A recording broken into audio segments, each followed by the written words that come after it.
All right, today we're on day 111, so get your worksheet and we'll get started. Capitalization on your own. It looks like it's all review today, so check your answer at the end. Punctuation. Remember, parentheses set off a part of a sentence that explains but is not vital. If words in parentheses, a parenthetical expression, occur at the end of a sentence, place appropriate punctuation outside the last parentheses. For example, on the rainy day, those golfers were tired from boredom. So from boredom is put in parentheses. It's a parenthetical expression, but the period that belongs at the end of the sentence goes outside of that last parentheses, not inside of it. All right, so let's take a look at our example.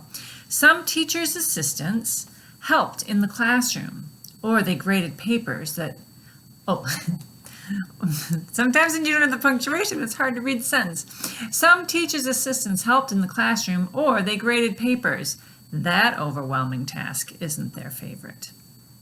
All right, so let's get started. Some teachers' assistants. All right, with the word some in front of it, we know that teachers is plural. So it would be teachers S apostrophe. If it said a teacher's assistants helped, then it would be R apostrophe S, but this indicates that it's plural by saying some. Some teachers, S apostrophe, assistants, the assistants belong to the teachers. Some teachers' assistants helped in the classroom, or they graded papers. All right, so we have two independent clauses here. Assistants helped in the classroom, they graded papers, and it's joined by a conjunction. So the comma goes after classroom before the next phrase begins, or they graded papers. Then we have a parenthetical expression. That overwhelming task isn't their favorite. So that's going to go in parentheses. All right, but we have one more thing that's going to happen within that parentheses. Overwhelming is one word, but over is on one line and whelming is on the next line, so you know that you would have a dash there. So it'd be over dash whelming task. Isn't is a contraction for is not, so there would be an apostrophe between the N and the T. Isn't their favorite, end of parentheses, and then outside of the parentheses is the period that goes to the sentence. So let's take a look here and see if this matches what I said.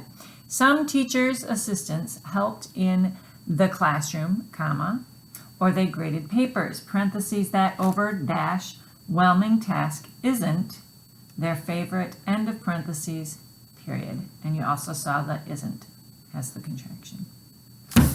Good job. Moving right along. Parts of speech, pronouns. Remember, use a nominative pronoun when making comparisons with than and a pronoun.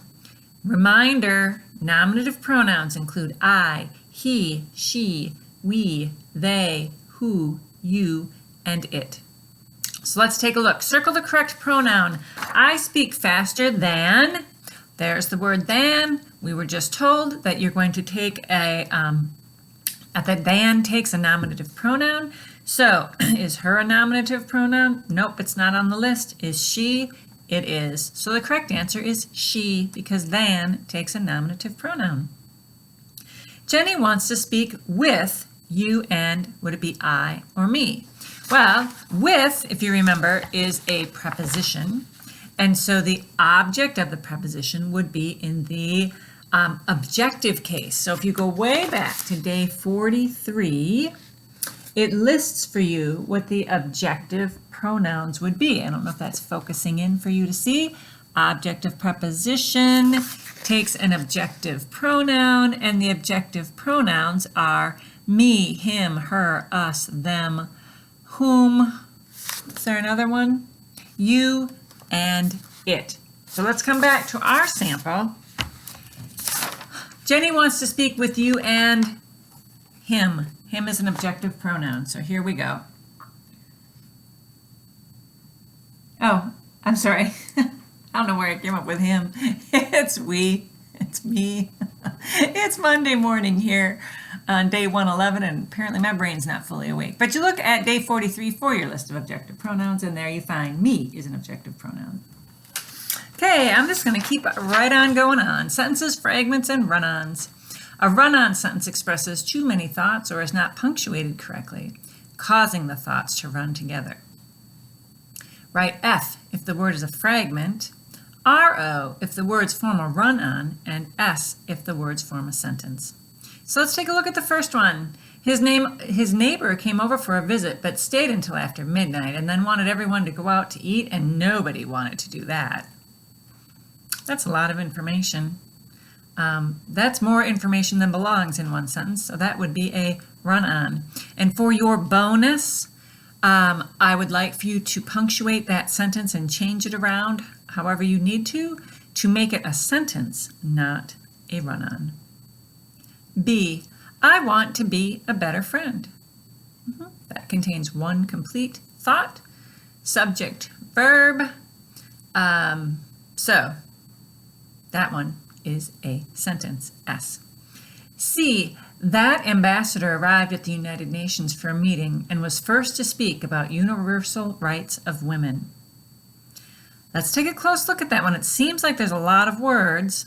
Is it too much for one sentence? That ambassador arrived at the United Nations for a meeting and was first to speak about universal rights of women. That is a sentence, okay? Ambassador arrived and was first to speak. Yes, that all works together as one complete sentence.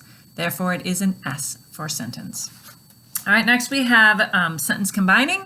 You guys have 3 sentences to combine into one. I know that you can do it. You should have also done your capitalization. So let's take a look at your answers. You're checking your answers, not copying the answers, right? His dad and Lieutenant J. Rhymes visited Ventura County Jail last Monday, said Jaco. Okay, so if your capitalization doesn't look like that, correct it so that it does by the time I correct it. All right, that's it for today, guys. Good job. God bless you.